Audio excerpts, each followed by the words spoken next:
Welcome, everybody. We are now, this is our 22nd show. Yeah. I have to see now that I've moved this, if I'm actually still on camera. 1 second here. So I'm filming this. Kind of, not really. Do that. Okay. So let me just do this as well, seeing as I don't have any assistants with me today. Okay. So I want to be able, yeah. Hi, everybody. So I'm Gary. Hi, everybody. Thank you. Thank you. It's so great to have everybody here. We do this once a month. We've been doing it for 22, like I said, 22 shows, so 22 months of this, if I do the math right. And the whole purpose of this event is to bring people together. We live in a very divided world right now. We have some crazy stuff happening that is not really what a lot of people want to be happening. So it's nice to be in a room full of people that are caring and want to hear wonderful stories and be supportive of storytellers. Yeah, give them. And that's one thing to keep in mind, is that everybody that comes up here tonight to tell a story is very brave.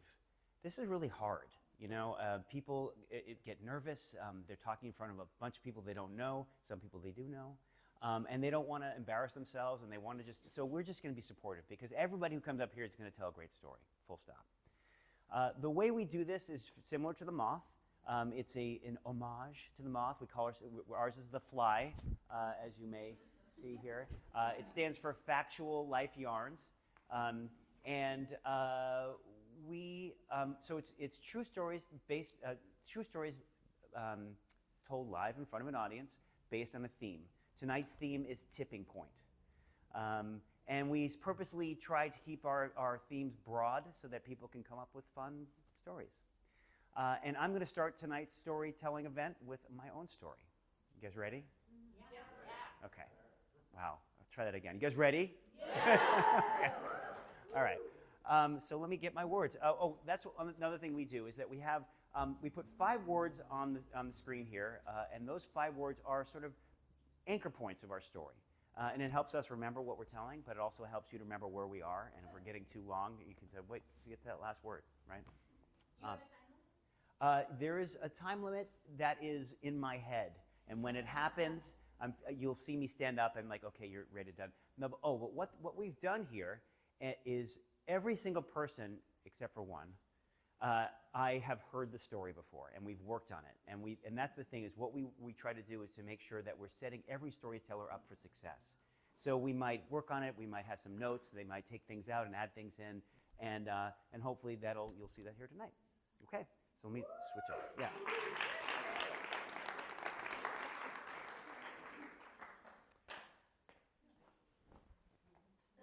Okay. Ostif. That summer, we called him Ostif, because he would always go one step too far. And he was really, really annoying. It was really annoying, the summer we spent together. But there's something about that one step too far that actually saved my life. And I'll talk about that tonight. So it was 1989, and we had just graduated from college. Yes, I'm that old. It was University of Michigan, and a friend of mine, Stan, who was one of our roommates, is from France. And every year he would go to a place called Quiberon in Brittany, which is in the northwest coast of France. And it was this beach community, beautiful. And the plan was that we were all going to go visit Stan in France. So for Stan, it was a thing he did every summer. His grandparents had a place there, and his cousins were there, and his friends were there, and they just had the most fantastic time. And so we wanted to be part of this. So the Americans came. It was myself, Kirby, Tony, and Sujit. And we were so excited to be there, because when we got there, I mean, it was just, there's, beautiful countryside, beautiful French women, just everything was fantastic. The one thing that was a little weird for us as Americans is when we first walked up there, all the cousins and all the friends, boys and girls, came up to us and kissed us on both cheeks. And again, for an American, that's sort of like, wait, what? But instantly, what was so cool about it is that instantly you felt welcome. You felt like you're part of them, you're part of the community, and it was just so wonderful. And so instantly it became not a big deal at all, because every time we saw them, we kissed everybody on both cheeks, every single time. It's kind of like when you come home and when you've left your dog for the day, and you come home and then you go out for a second, you come back in, the dog's like, oh my God, and it's the same kind of thing, but they kiss you. So we just had an amazing time. We would go, it was just sun and fun. Every morning we'd wake up, we'd have a family-style breakfast. We'd go to the beach, we'd hang out, we'd just play games. We'd make a family-style dinner, and then we'd go out to the clubs till 4 in the morning. And then then it was sort of rinse and repeat. Every single day was that. And Stan was in his element. Stan, he was from there. This was his cousins and friends. He was excited to be there. Kirby, Tony, and I were just loving the whole experience, just full stop. And Sujit was kind of being annoying. He was in a weird place. We do not know what was. To this day, I don't know what was up with Sujit. He was just doing things that were just annoying, like I said. Now, it was interesting because he first got there, and he's a good-looking guy, and he had, right away, there was a girl that he hooked up with. Her name was Jeanne, and he was having fun with her, and then he decided he didn't want to be with her anymore. And the quote of the summer was, my Suji, what did she say? I love my Suji, but my Suji no love me. But what Sujit was doing was he was doing these things, and again, he would do these things that were one step too far. We were lying on the beach, for example, and we'd be lying there, and he'd suddenly pick up a rock and throw it at you, and we'd be lying on the beach, all recovering from our hangovers or whatever else, and what's that? And he would quickly look away like he didn't do it, and then he would do it again, and then he would do it again, and we'd like, Sujit, stop it. We can see you doing it. Stop doing it, and then he'd do it again. And it was just one of those things. That's kind of what he was doing that summer. Again, I don't know where this is coming from, but he was going one step too far.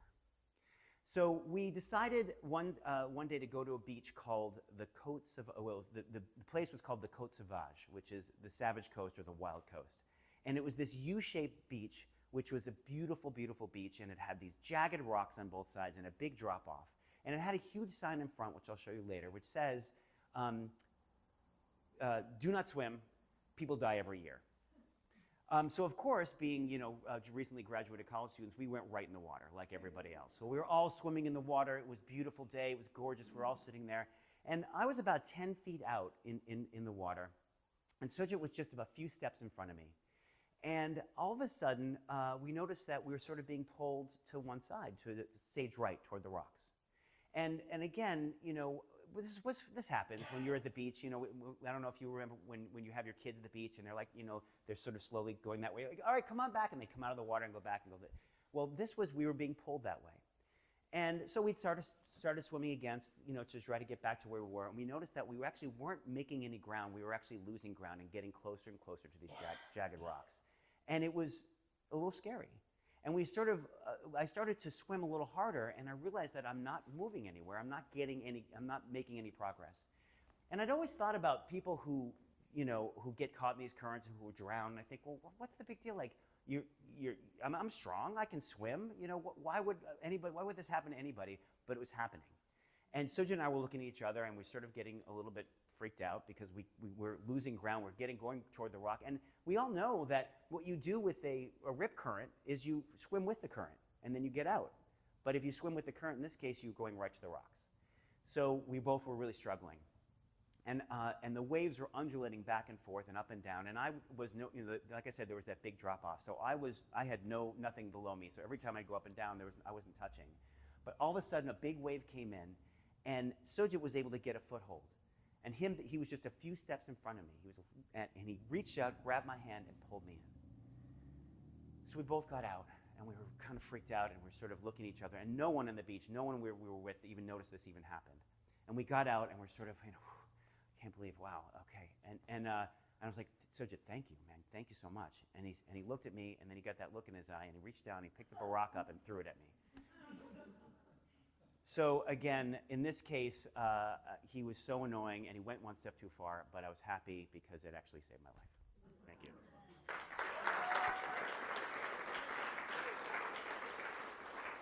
Okay. All right, so our next storyteller is going to be Dave.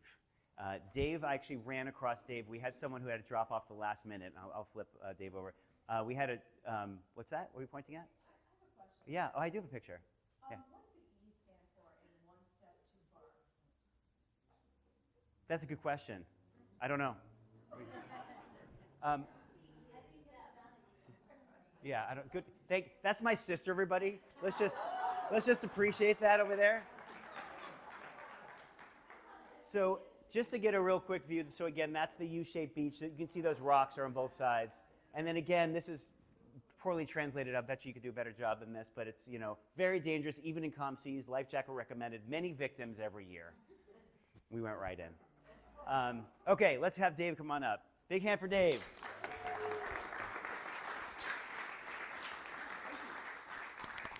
Put you right here.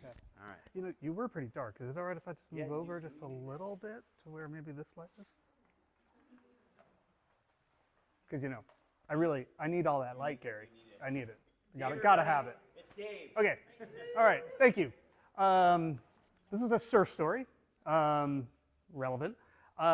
In Santa Cruz, there's a surf spot called Steamer Lane. I think on the map it's Lighthouse Point. But if you're like at the boardwalk in Santa Cruz and you're looking at the ocean up to the right, there's the waves at first. Down in the corner, there's they do surf schools and people are on longboards and it's this big. And then you keep going further and further out to the point by the lighthouse and the waves get bigger and bigger and bigger. And it's called Steamer Lane because back in the days when they actually ran steamboats in and out of Santa Cruz Harbor, the locals would say the waves get so big out there, they break all the way out in the steamer lanes. So that's how we have a surf spot called Steamer Lane. So this is one of those days where the waves are breaking all the way out there. And when it gets bigger, like when it's a normal day, the city of Santa Cruz has provided a great little stairway that you can go down, and then you can walk out. It's kind of rocky, but you can walk out and paddle out and go surf, and it's great. But when it gets bigger, and you try to do that, there's a lot of lines of white water that you got to break through, and there's a current that is pushing. It's basically carrying you at all times. The current's rushing down, basically back towards the boardwalk. So you have to kind of fight uphill against the current as well. So paddling out, I'm okay. I mean, I think. You're fine. So paddling out, when it gets bigger, paddling out gets really, really difficult. So what most people do, or some people, or maybe just the maniac big wave people do, is you go up by the lighthouse and you climb over this railing that clearly had signs that say, don't do this, people die here all the time. So you climb over that, and then you walk out, and you are walking out to the tippy point of the point, and it gets really narrow, and it's all sandstone, so there's these foot, kind of scallops that are there for you to walk down, but it is 1 foot wide. You are one step, the next step.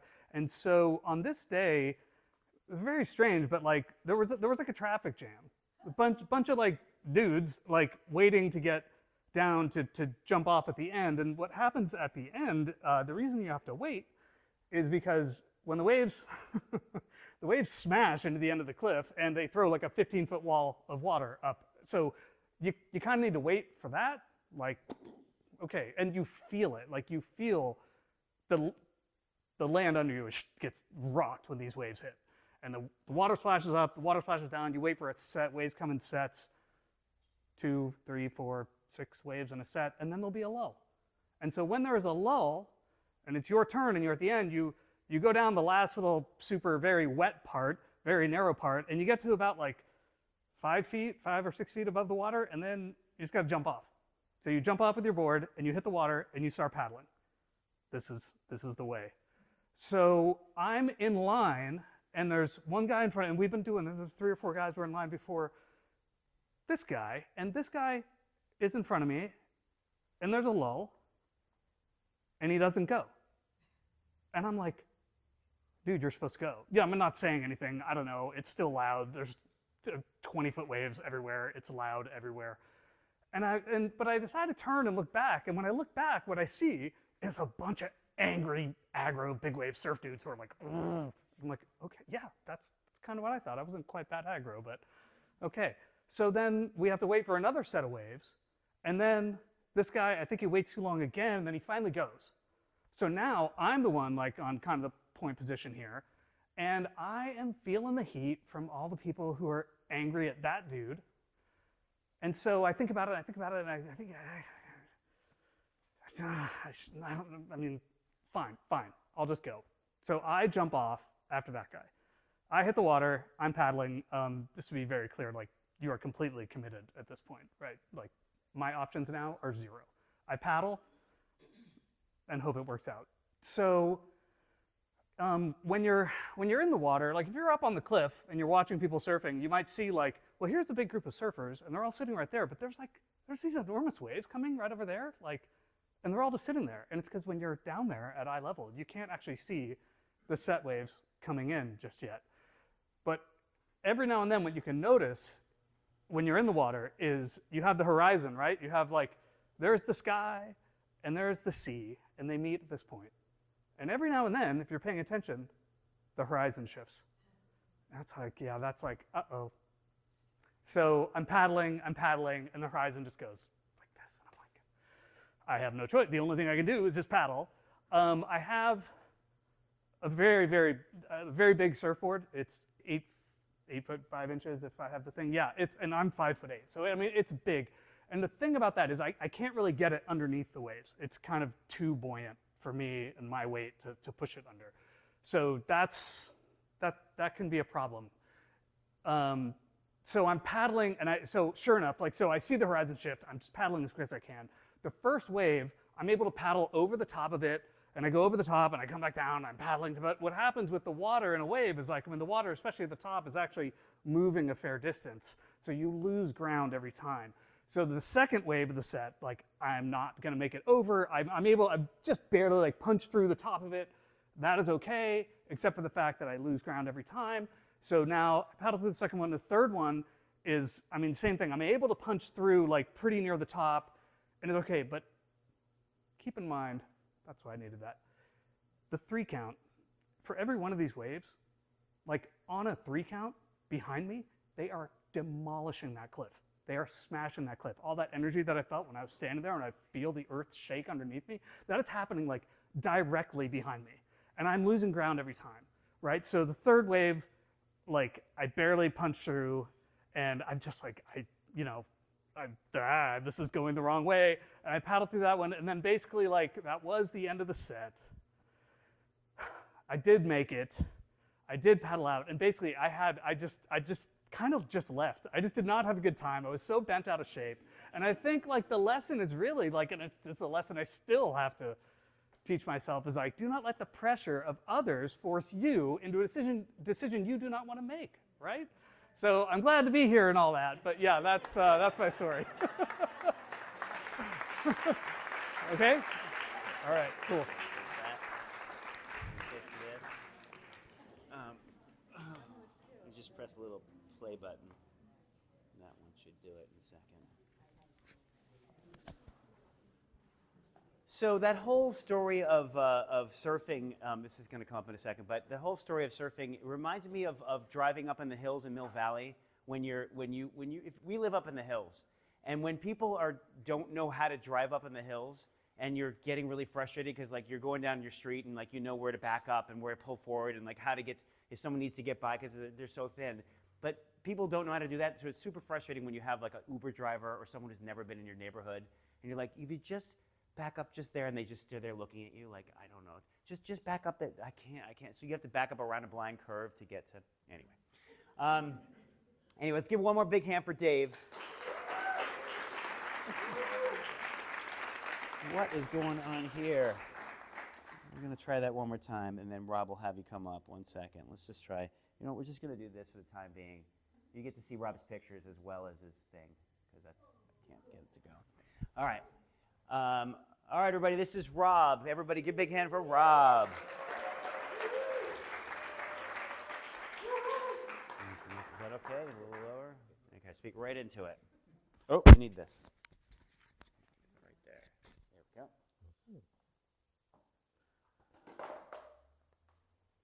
So this is a story about a homicidal rototiller. Truly. And it actually involves water, too.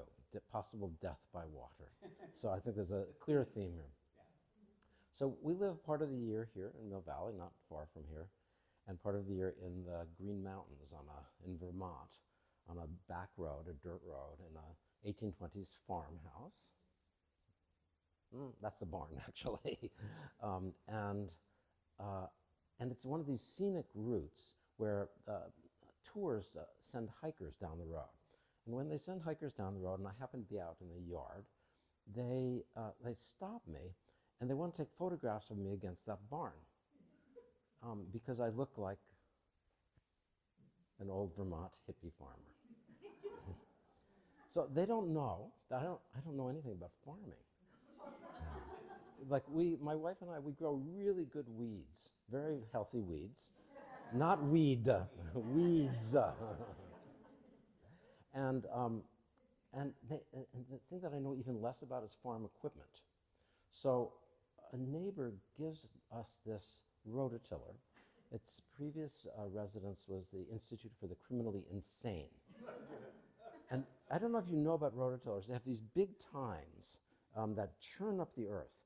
And if you're not careful, they will also churn up your feet and your lower legs. So you have to be very careful around these things. They have a lot of power, and they don't so much move forward as lurch forward. And you're holding on, and the natural instinct is to hold on and try to control this machine. And it's bigger and heavier and more powerful than me or any of us. So the first experience with it was I got it going really easily, and it took off, and it's heading like an urgent appointment to destroy the raspberry patch. So it's really, and so I'm holding on, and I'm just like trying to stop it, and I can't stop it. And then I remember the instructions, which are all you have to do with a rototiller to stop it is you let go of the handles. It's very simple. Some designer actually had some sense. What they don't know is that the natural instinct is not to let go, but to hold on and try to wrestle it to the ground, right? Maybe I can guide it, or maybe it'll start meditating, or maybe I should do some like mantras over it, or something that I can stop it. So you're holding on, but it's holding on to begin with, and then it's like flying afterwards. And so my wife, who may or may not be in the audience, who may or not be cringing under her chair here at the story, says, well, why don't we plant a flower garden by the side of the pond? And so I think, okay, that's a good idea. We've got 250 daffodil bulbs waiting.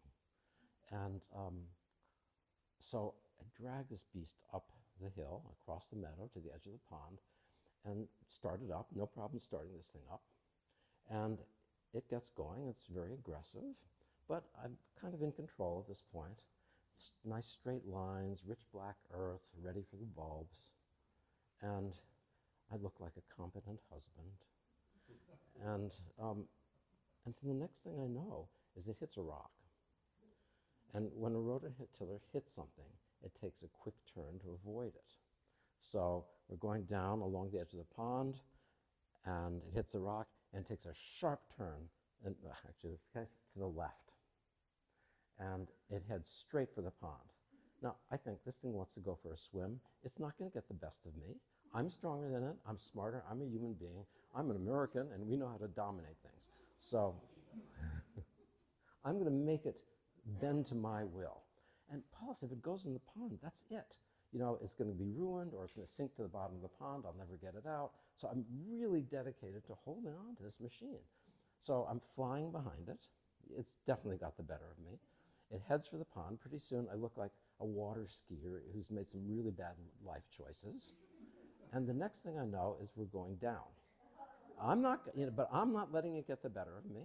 And so I'm holding on, and pretty soon I'm under the water.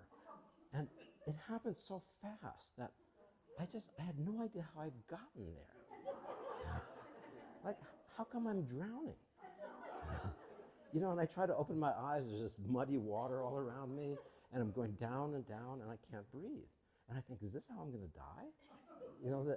And now, I teach mindfulness for a living. And I think, I should know better here.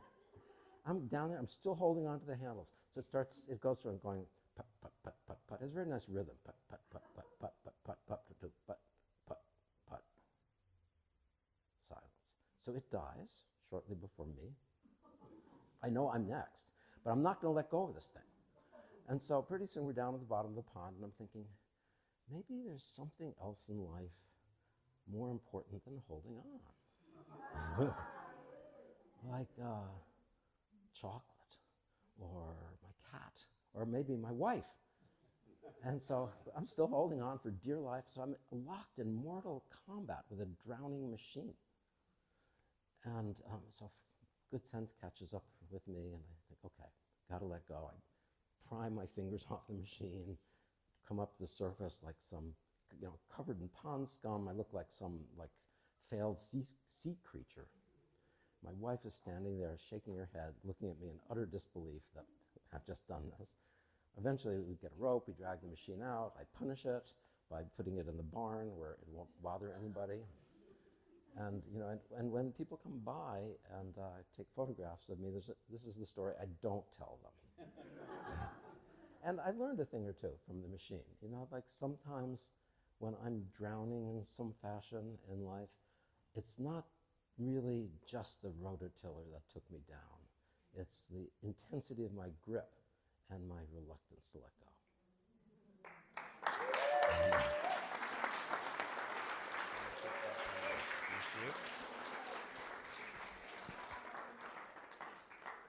Jules, quick question for you. Jules, can we just turn the volume up a little bit on the microphone? Okay. And that's one thing I always forget to say. If for some reason someone is a little too quiet, please raise your hand, say speak louder, or we can turn the microphone up. Okay. So I think we've covered all of our drowning stories for today, right? I think we've got them all. Thank you. That's great. Yeah. And then, so we have one more story before the break. And this is a first-time storyteller for us, so let's give a big hand for Stephanie.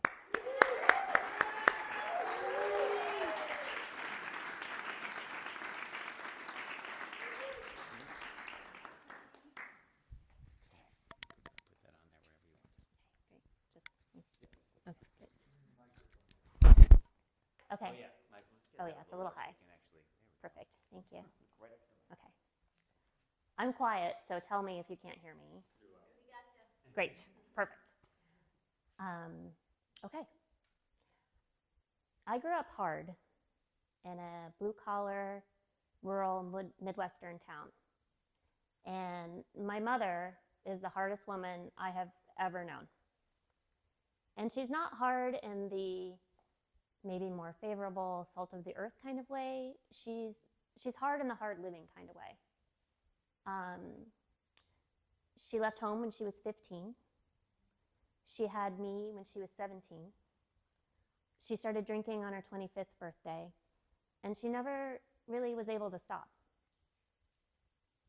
And growing up, I know two truths, as absolute as if God had said them into my ear. And the first truth was that I wasn't really strong enough to be my mother's daughter. And I knew at some point I would have to leave her. And the second truth was that if I left her, there was a good chance that she could die.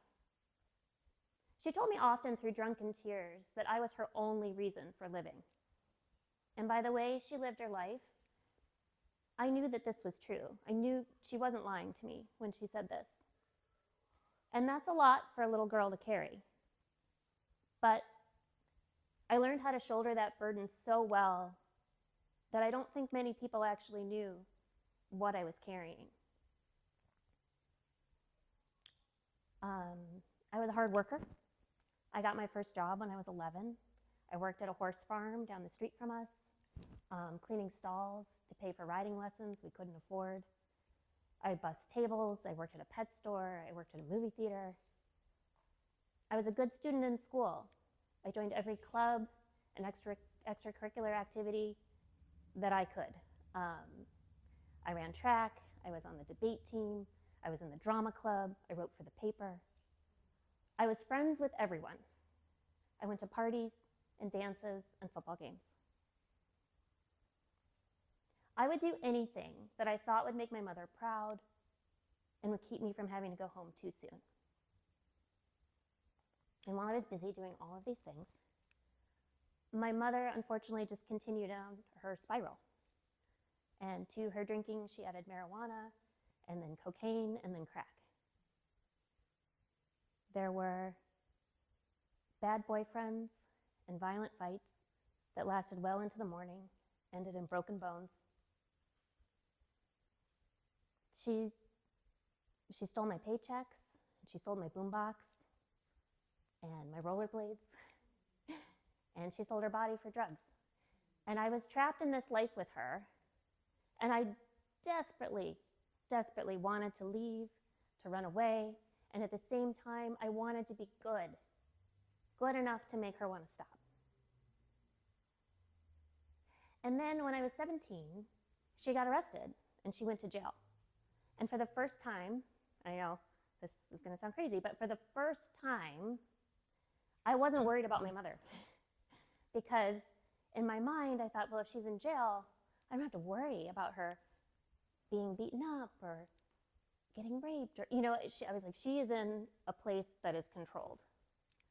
And then she got sentenced to 6 months of rehab, and I thought, we have won the lottery. Like, oh my God, this is happening.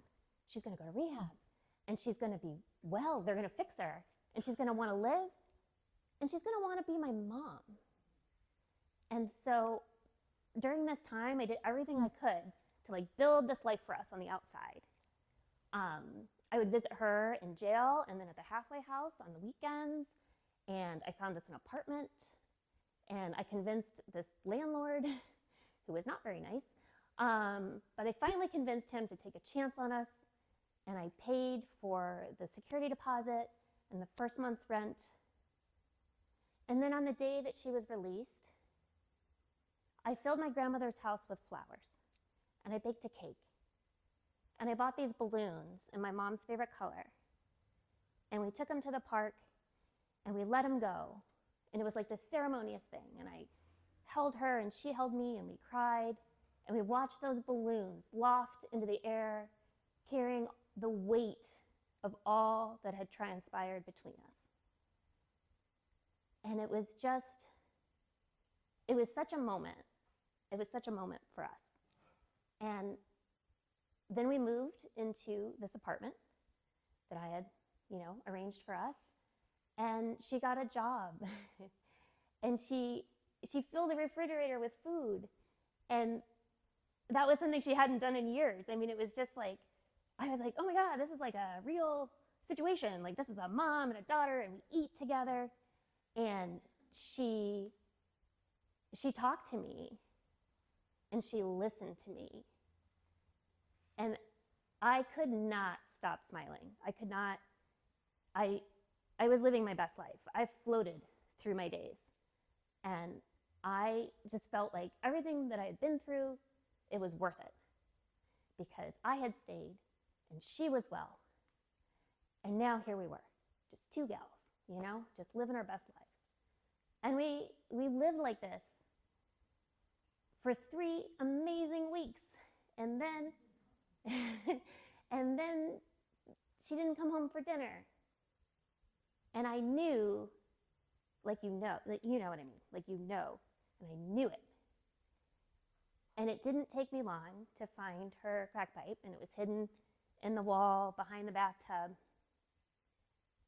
And I stood there, and I held that pipe in my hands, and it was almost as if I could feel my heart just shattering, it's almost like I could see it just break onto the tile floor. And these hot, hot tears just streamed down my face, and I ran to my room, and I packed my bags.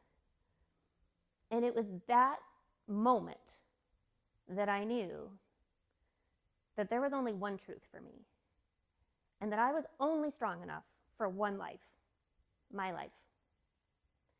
And so I started college a couple of months later. And I took all that love and that energy that I had poured into trying to make my mother well, and I invested it in my own life. I moved into the dorms. I made friends with everyone. I went to parties and dances and football games. I joined clubs and I volunteered. I made the dean's list. I graduated. I didn't stop there. I got a good job, and then another and another. I moved across the country. I met a good man. I fell in love with him, and I married him. And then I did the bravest thing of all. I became a mother. And though I lost track of my own mother along the way, and I sincerely hope that she is well, I am grateful for the life I was able to build for myself, a life that I can be proud of, a life my son can be proud of. And I have created for him a world in which he knows that there is one absolute truth, as if God had spoken it directly into his ear, that he is loved, deeply and unconditionally, as every child deserves to be. Thank you.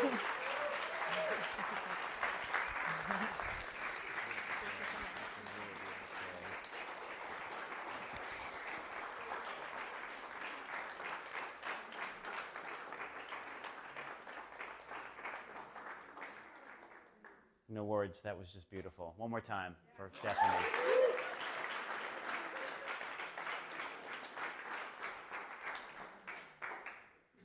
So we're gonna have a quick break, there's a bathroom back there. There's drinks over there. I'll turn some lights on so you can see and talk to each other, and we'll be back in a few minutes. So everybody enjoy.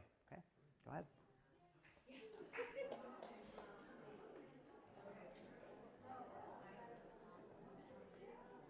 There we go. Okay, this feels weird.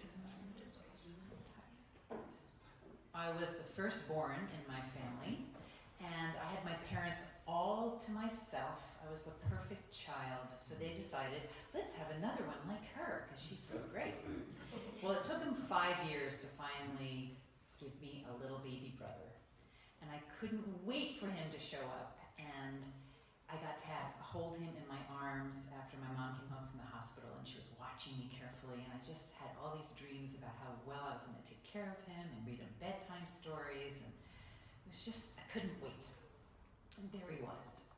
Now, it became very evident early on that my brother was sort of the miracle child because they had so many losses, and my mom was determined to make sure that I wasn't going to end up as an only child like her.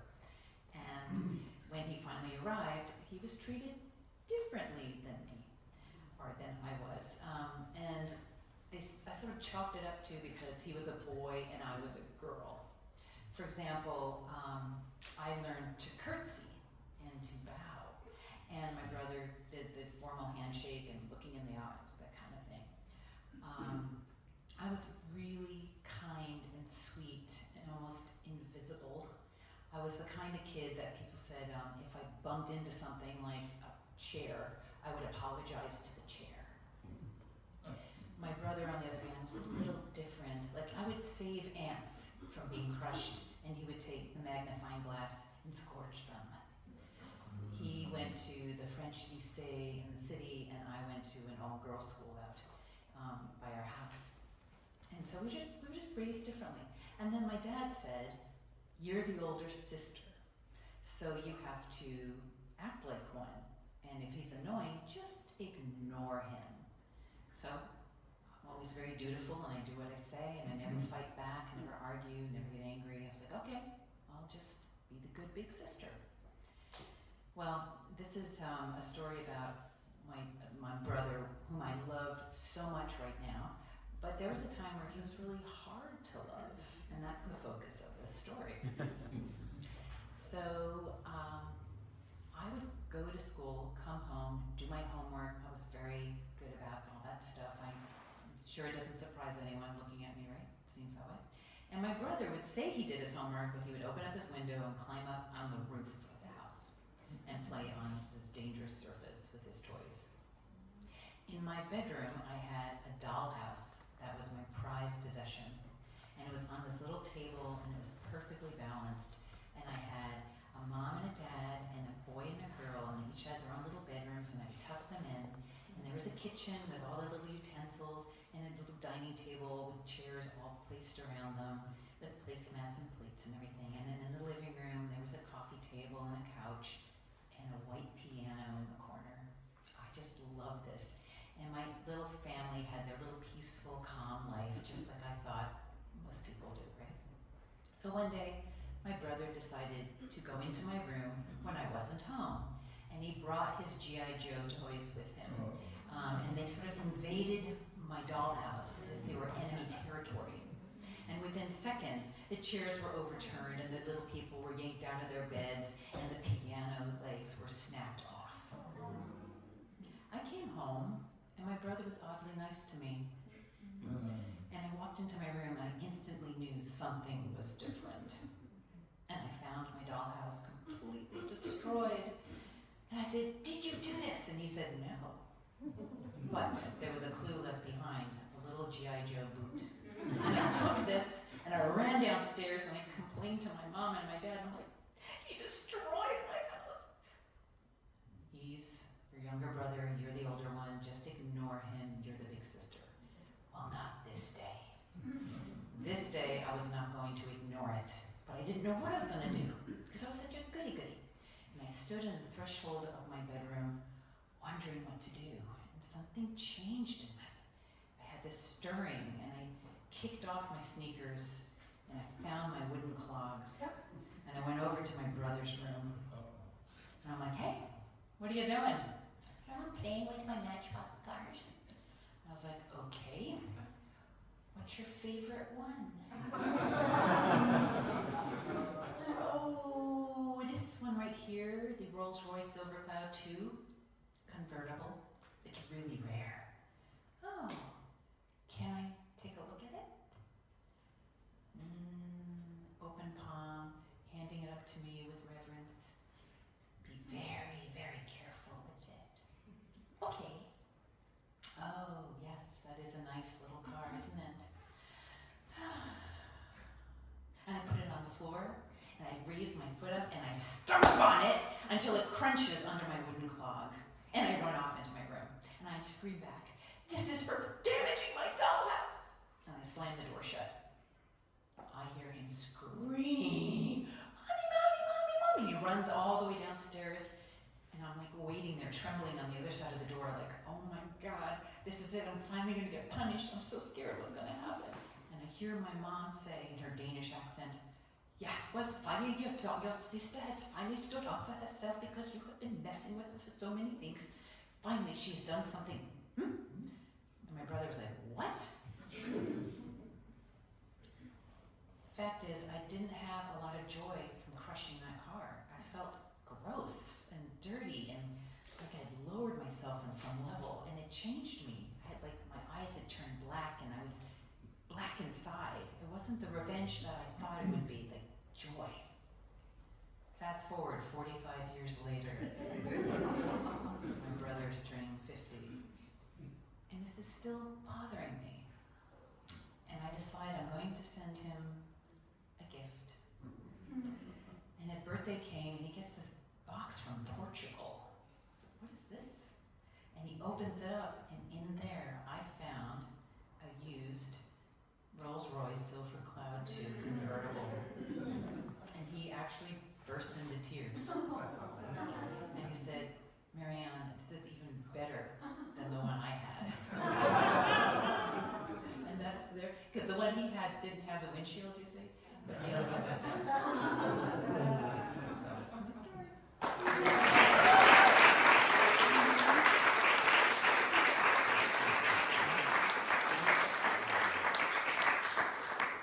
Gotta love those Matchbox cars. Nice story, Marianne. Thanks. Big hand for Marianne.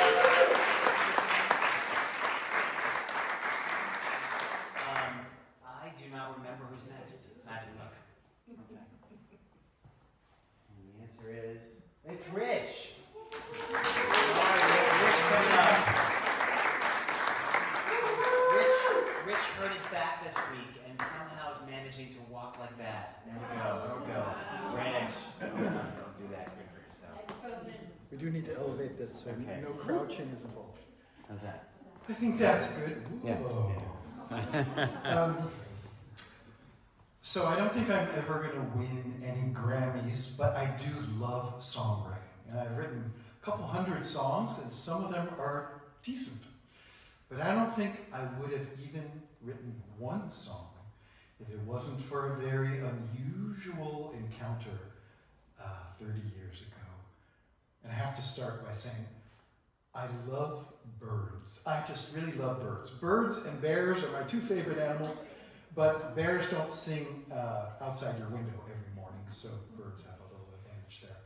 And I love birds so much that for a while I studied with this animal tracker shaman guy, and he taught how to understand the vocalizations of birds. So I studied with him, and I learned how to tell companion calls from alarm calls, and male-to-male aggression from juvenile begging calls. But I also learned that while you're out there listening to birds, they're also listening to you. Birds are nature's biofeedback devices. If you're sitting in a bench in the park and that little chickadee comes near, it's essentially saying, the calmer you get, the closer I come. So I used to practice that for years. Every Sunday I got in my old red Toyota Tercel, and I drove up to Point Reyes, and I walked up the meadow trail, and about 2/3 of the way up to the ridge, I left the trail, and I just wove through the woods, and I'd literally sit in a thicket of huckleberry bushes, and I'd wait for minutes or hours, completely still, until I heard that beautiful sound, which meant a little sparrow or warbler had just come and landed 9 inches from my face. And I got as much joy from a 5-gram ruby crown kinglet as I did from communing with a 400-pound black bear, which I've done on other occasions. So at the same time, I'm diving deep into this book called The Mind of Raven. And this whole thick book is on the psychology of ravens. And to summarize it, they're smart, they're crazy, and they're very loyal. Smart, you can take a wood box this big and put a hole in the top and tie a donut to some string, and the hole's too small for the raven, and the raven will be there. And these researchers saw the raven would grab the string in its bill and pull it up and step on the slack and then grab and pull it up and reel in the donut like an ice fisherman in Minnesota. They're incredibly smart birds. And then crazy, any of you could go out in a windstorm in winter, the blustriest day. Nobody else is going out, and if you look up there, these little black lines are doing acrobatics up there, somersaults and twists.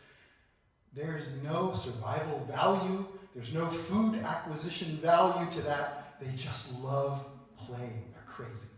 And if you watch ravens and stay with them, they'll find a friend and they'll live close together for seasons until, if they like each other, they will mate, and then they'll stay as a pair forever. So I'm really deep into ravens.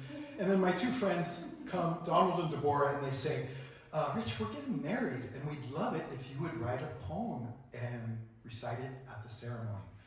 And I said, oh, absolutely, my honor.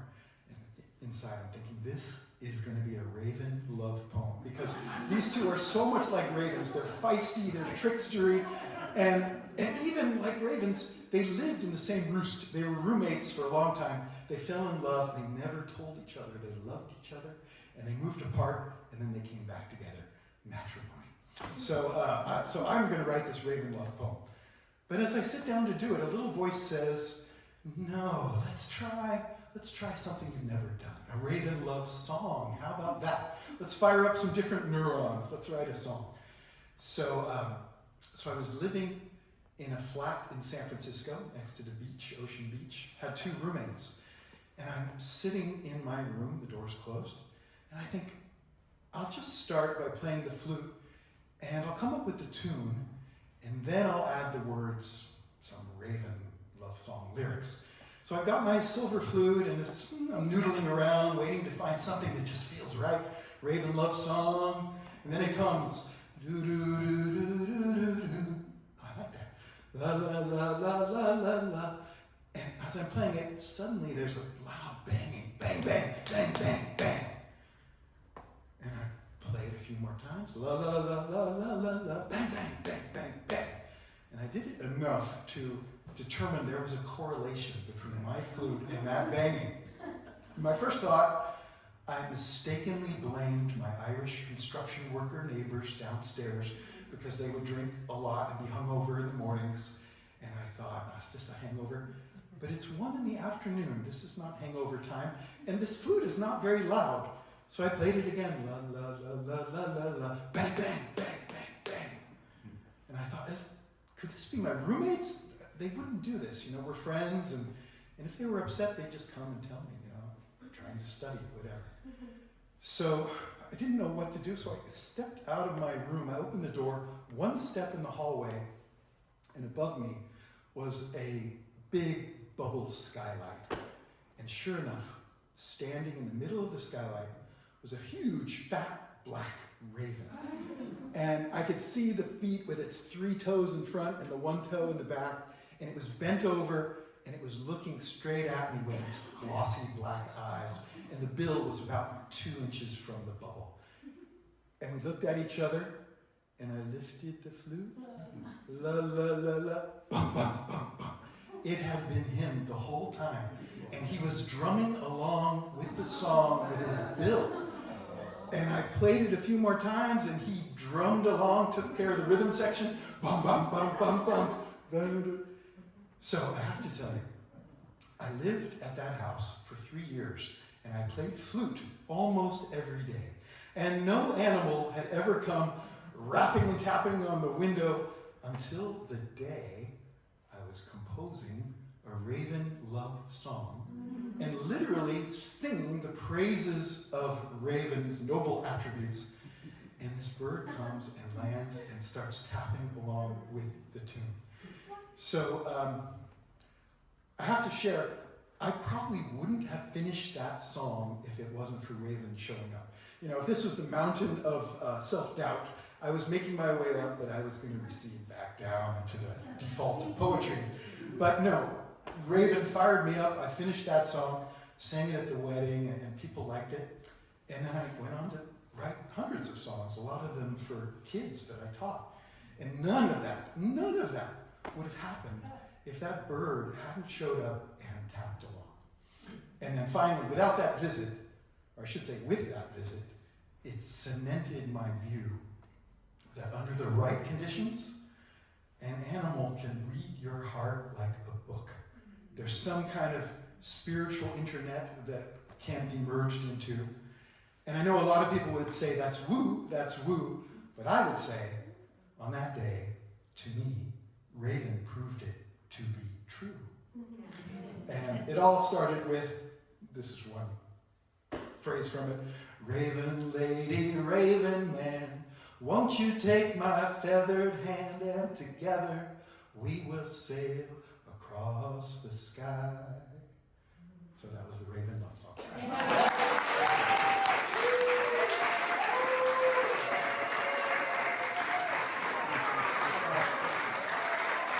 I must confess, this was in 1999, so it was before cell phones. So this is ChatGPT taking my instructions so I could show you exactly what it looked like, and that is exactly what it looked like, and the bird was tapping along with the Raven love song.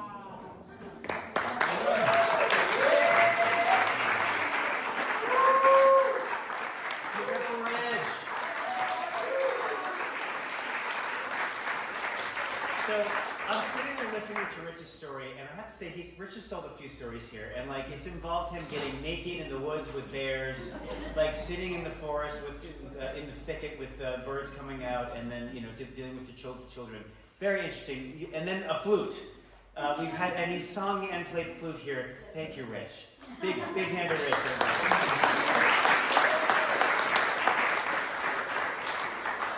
Just a quick question. How come you didn't get naked with the birds and you got naked with the bears? I'm just curious. What was that? Why did you get naked with the birds too? You got naked with the bears? It probably happened. Okay. It probably happened. All right. Great. Our next storyteller is Dara. Dara was here at the beginning when we first started doing this, and she's now almost 2 years in, and she's coming up to tell a story. Big hand for Dara.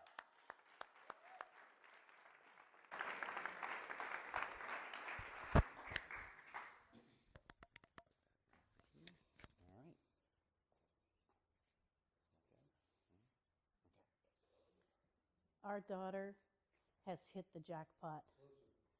She has found her person.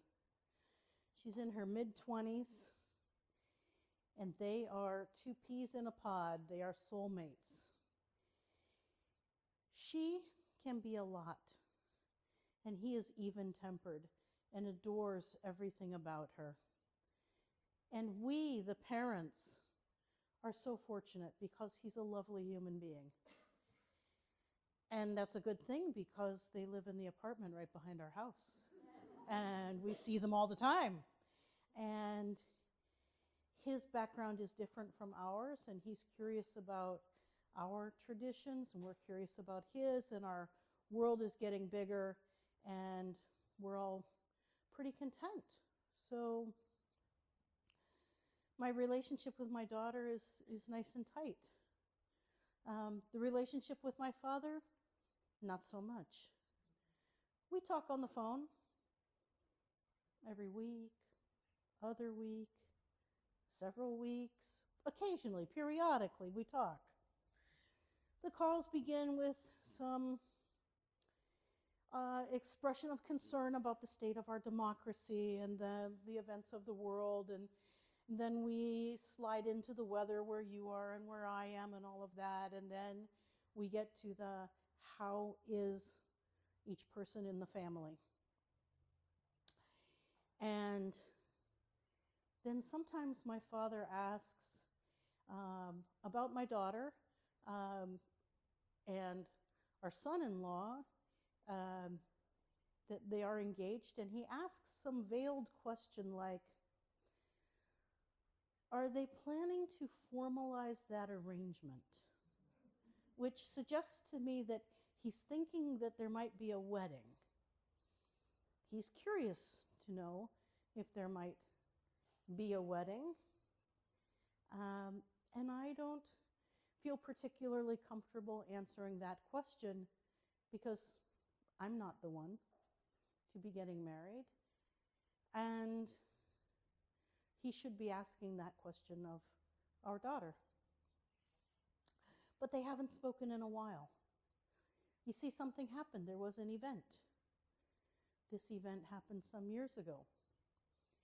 He had fallen in love with a woman in Arizona, and he moved there, and I would tell him that between the weather and the politics, he had surely gone to hell. But it happened that he and the lady friend were coming out back to California for a family visit. He was in Sacramento, and he was going to come and visit our family. And on the day of the visit, he sent a text and said, I have a cold, I'm not feeling well, let me know if you still want me to come. And I texted back, we're looking forward to seeing you, please come. We're sturdy people, not worried about a cold. Well, when he came and saw that it was just me and our son and our daughter and my partner were not there because they were away on a camping trip, he was upset. He was furious. He was offended. He couldn't even stay to visit. And he left, and he didn't want to talk to us because he was so hurt by the way that we had treated him. And life went on. Things happened. A cousin got married. My father sent a note, if I see you at the wedding, I won't talk to you. Oral surgery prevented me from attending the wedding, so I escaped that one. Sometime later, my sister let me know my dad had surgery on his heart. I sent a card wishing him well. And then sometime later, I received in the mail a box which was my grandmother's wedding dress. No return address, no note, but the photograph of my grandparents on top of the wedding dress let me know who it was and where it came from.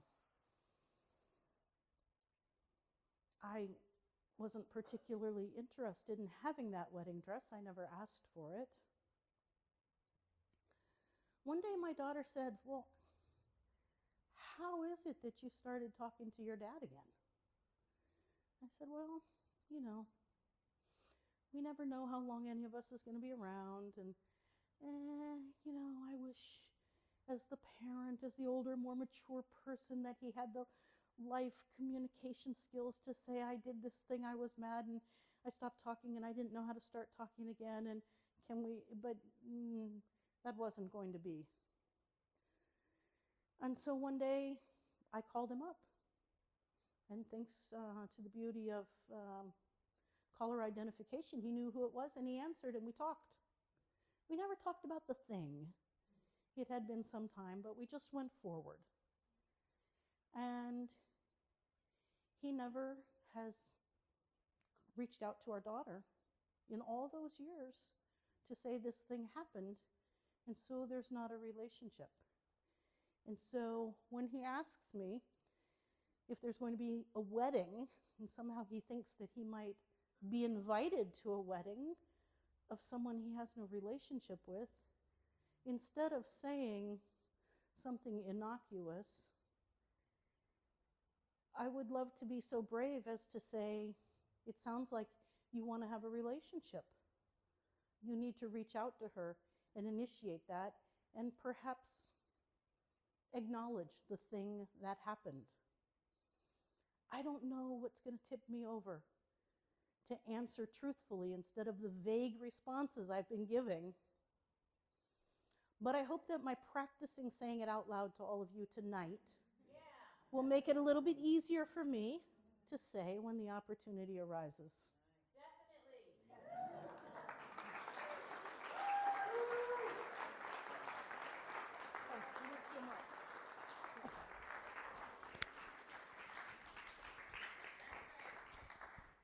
One more hand for Dara.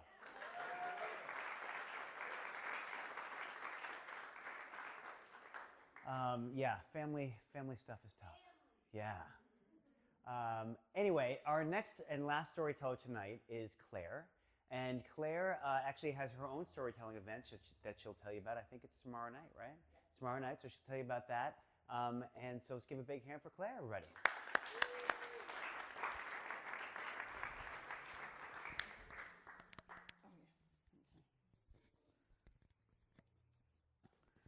Yes, so if you're interested in telling a story, I've got a show called The Story Shuffle at the Courtyard Marriott at Hamilton in Novato.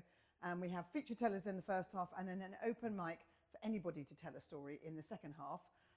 So come and tell a story, 5 minutes or a 1 minute anecdote. I've put some flyers out and we're doing a special for the Fly audience, a buy one, get one. So bring it to the door and you can get 2 for the price of 1. And then also, I'm going to just tell you about, wrong one. The Bay Area Storytelling Festival is a really amazing storytelling festival.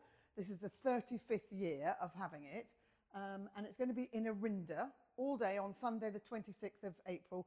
We're flying in 3 amazing storytellers. They are internationally known storytellers. So come, it's going to be amazing. There's workshops, there's performances, there's a youth telling, and there's also an open mic. And it's going to be amazing, so come. So, I'm standing on this gorgeous sandy beach in Barbados on honeymoon, and it's 1991. My husband and I have decided we want to rent jet skis and whiz up and down the bay in the manner of rich and beautiful celebrities like you see nowadays on TikTok. I'm wearing a brand new bikini I bought specially for the honeymoon, and I'm feeling kind of good about myself. We go up to this quite good-looking young man with shaggy hair and mirror sunglasses, and I say, "Oh, could I have the red one, please?" And he says, "Well, yes."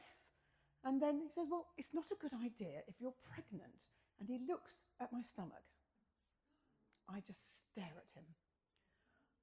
Honestly, my face goes bright red. I can feel it getting all hot. And I've got tears in my eyes with the shame and embarrassment of having this really good-looking young man think my food baby is an actual fetus. Obviously, I throw away that bikini, and I have to say, I've never worn one again. I mean, from that moment, I was just really ashamed about my body, I have to say. And so I hid my stomach. From that moment on, I used to wear baggy shirts and T-shirts and covered it up. And it sort of did something in my psyche. And I sort of lost a lot of self-confidence in myself. Now, 2 years after this, we decided we weren't going to try for an actual baby. I'd just come back from a girlies' night, and we'd been sitting there chatting, and then the subject of kids came up, and we didn't often talk about babies for some reason, and I admitted that I was feeling a bit broody. And they said, well, bloody well, get a move on. Because apparently some of them had been trying for a baby for years, secretly trying IVF, like some sort of baby Russian roulette. To the point they said the odds of them getting pregnant were lower than a panda with erectile dysfunction. So I rushed home, grabbed my husband, who thankfully was not related to the panda family, threw away my contraceptives, insisted he perform his marital duties. And guess what? We scored a hole in one. Honestly, I was pretty shocked, and my husband was just as much, we were really shocked that this had happened so quickly, particularly from what all my friends were saying. And even though we both had mixed feelings, my husband, he was proud as a pufferfish about his manly, fertile sperm. But he was also just a tiny bit gutted that I wouldn't now be calling on him regularly for spontaneous procreative sex. Now, I was about 31 at the time, a geriatric mother, according to my lovely English doctor. They've got amazing bedside manner. But, at the time, my ovaries were shouting, oh my God, what has taken you so bloody long? But the rest of me, really, I wasn't really ready for motherhood because it all happened so quickly. I hadn't thought it through in any way. And so it all felt a bit, real. And nobody I knew had any babies. And so I just had to take all the information off TV shows and books and things. And what I heard about babies was it was sleepless nights, projectile vomiting, and endless crying. And that included the baby. And then, obviously there was no sex life after that. Sex was gone. And something would be really bad. Something called your pelvic floor would be utterly destroyed. Now, at that point, I didn't know what my pelvic floor was. But God, I wished I'd taken better care of it. I'd wished I'd loved it and cherished it and shored it up with some load-bearing steel so that I could still laugh and sneeze without it being an extreme sport. Now, while I was still coming to terms with my, pregnancy, I hid my little parasite from the rest of the world. And then one day I was walking past a friend of mine's desk at work, and she calls me over and said, oh, Claire, she said, excuse me for saying this, but have you put on weight or are you having a baby? She looked at my stomach. And as you can imagine, that horrible day in Barbados instantly flashed into my brain.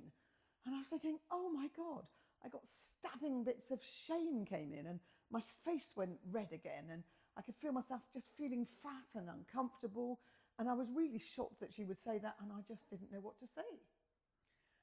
Seeing my reaction, my friend was just mortified, I could tell. She sort of quickly tried to backtrack and sort of say, oh, no, I didn't mean it, Claire. It was just the way you were walking. I don't think, I said, no, it's okay. Don't worry. Yes, I am pregnant. Oh, congratulations, Claire, she said. I'm so pleased for you. Hearing her give congratulations was quite interesting because it was, on the other hand, she was going to be embarrassed that she put her foot in it because she thought I'd put on weight. And it sort of clicked in me that there was this unexpected benefit to pregnancy I hadn't previously thought of. I was getting fatter because I was carrying a baby, and that was totally socially acceptable. And not because I was a lazy, good-for-nothing lardass who'd eaten way too many chocolates and cream cakes.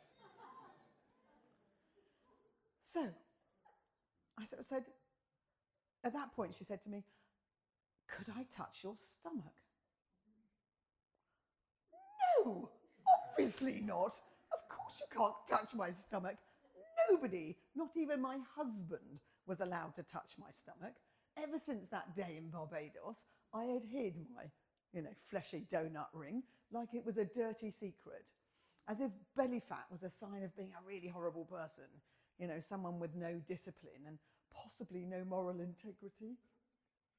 In my mind, if you were thin, You literally were more popular, you were more, they were nicer, and people would, you had better things going for you. So I just looked at her in horror. And I didn't know what to say. So I took a deep breath and went, okay. And I cringed. And gently, I pushed my belly towards her, thinking, it's not Flab, it's my baby. She put her hand against my bulging middle, and I was really cringing, thinking it was going to be horrible. And actually, it felt quite good. I was quite surprised, which actually was a good thing, because from that moment on, every Tom, Dick, and Harry would think it was their God-given right to put their hand on my stomach without even bloody asking. Anyway, I felt it kick, she said.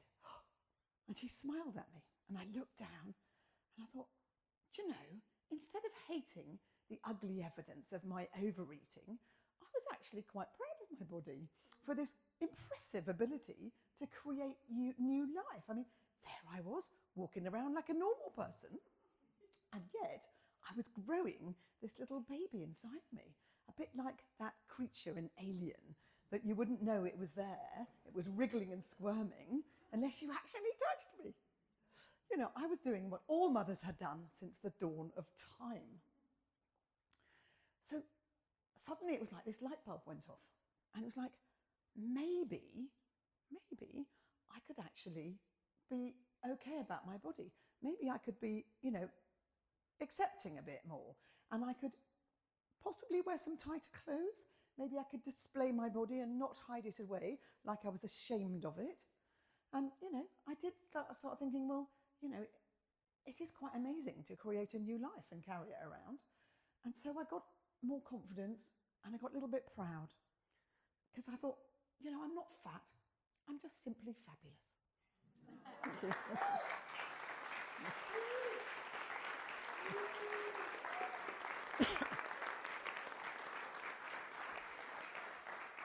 Oh, yes. Everyone does that, don't they? One more time for Claire.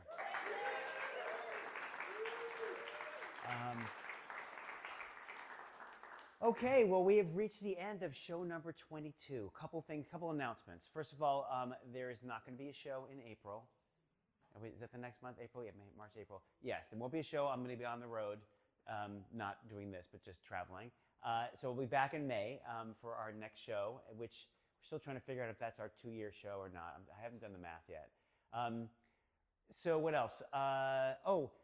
We are looking for a house. If anybody has a house to rent, we are moving out of our house of 25 years, and we are looking for a 4-bed, 2-bath with a garage and place for our dog. So if anybody has any place, let me know. Other than that, thank you so much for coming tonight. I want to thank all the great storytellers we had. Big hand for all the storytellers.